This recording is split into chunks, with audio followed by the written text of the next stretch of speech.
Just Cam Tran. So Cam, speaking of all this data, what's exactly happening now with Nicole? Well, Nicole is still a tropical storm with winds of 70 miles per hour. Look how large this system is with an expansive wind field as it continues to move to the west at 12 miles per hour. Now, it's still a tropical storm, but it is going to be moving over a pocket of some warmer sea surface temperatures here as it moves towards the west, and that could allow it to intensify to a Category 1 hurricane as we go into later on this afternoon. Regardless if it's a Cat 1 hurricane or a tropical storm, we are already feeling the impacts from Nicole. Here's a look at our radar here along with our wind gusts. You can see we're seeing wind gusts at 43 miles per hour currently at Daytona Beach, 45 New Smyrna Beach, and 30 right now along the Palm Coast. As we take a look at some models here, we will continue to push them off to the west-northwest, likely making landfall here over the Treasure Coast and then pushing inland, weakening to a tropical storm after it makes landfall likely as a Category 1 hurricane.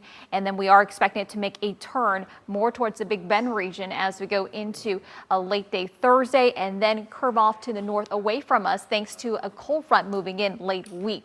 Now, in terms of rain, we are expecting quite a bit of rain here, and that is why we are under a flood watch from now until Thursday evening here for most of central Florida from the I-75 corridor on eastward.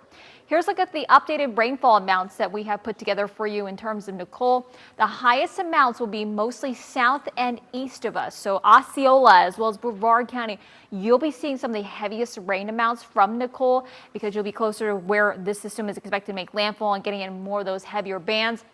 3 to 5 inches even in the metro and areas off to the north and west. And of course, all that rain could make those river levels rise. So we're keeping a close eye on the St. Johns River here for you.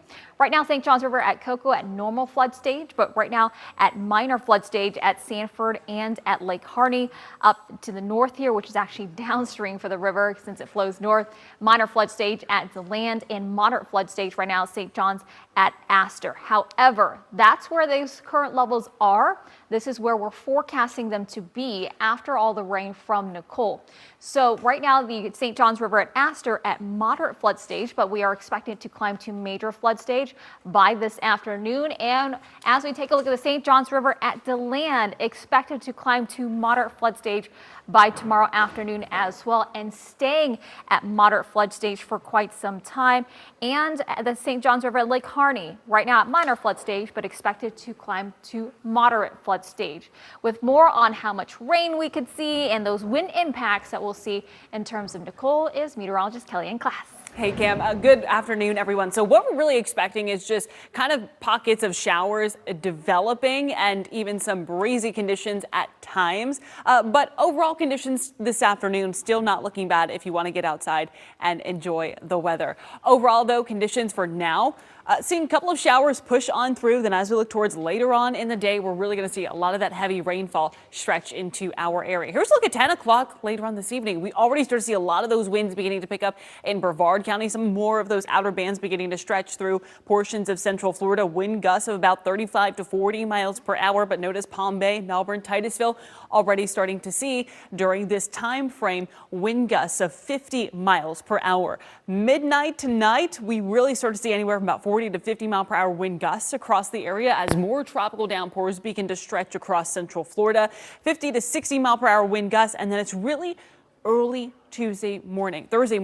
So think early tomorrow morning, right around 2, 3 o'clock. That is when every single location is just going to be dealing with those tropical storm force winds, flooding, rains at times, especially underneath those tropical downpours, and potentially up to about 70 to 75 mile per hour wind gusts. 5 a.m. tomorrow morning, this storm begins to lift up towards the north, pulling away from Brevard County, but still keeping a lot of its gusty conditions and beginning to cross I-4. So around 5 through 7, look for it to cross over I-4 and continue to work back towards the northwest, still seeing strong wind gusts of almost 70 miles per hour in some locations. By 10:30, we start to get some clearing across our area. Most of our southeastern locations beginning to dry out. It's really going to be our northwestern spots that are dealing with that heavier rainfall and the strongest winds, but still at 10:30, 11 o'clock tomorrow morning, going to be dealing with those tropical storm force winds. Then look, as we go throughout the day on Thursday, conditions gradually improve. We'll still get some of those outer feeder bands with some gusty winds at time, but by 5 p.m. on Thursday, we start to see things slowly improve, anywhere from about 30 to 40 mile per hour wind gusts, and then then by Friday, conditions slowly return to normal. So we're thinking the peak wind potential for at least hurricane force winds will be into Brevard County. The rest of Central Florida expect to see anywhere from about 58 to 73 mile-per-hour winds. So tropical storm force winds. Also, one thing that we're watching very closely is the tornado threat. So typically with some of these tropical systems, we could see a tornado or two spin up. A few are certainly likely, but we're not talking about a widespread tornado outbreak. That is basically going to arrive later tonight through tomorrow morning. So in Marion County, worst of the weather is expected Thursday morning through Thursday afternoon and into the early evening hours, depending on if it slows down a bit. But max wind gusts will be at about 70 miles per hour, rainfall at 4 to 6 inches of precipitation. Going into Lake County, worst of the weather, same thing. Thinking early Thursday morning through Thursday afternoon and early evening with max wind gusts of 60 to 70 miles per hour and that rainfall anywhere from about 4 to 6 inches with locally higher amounts.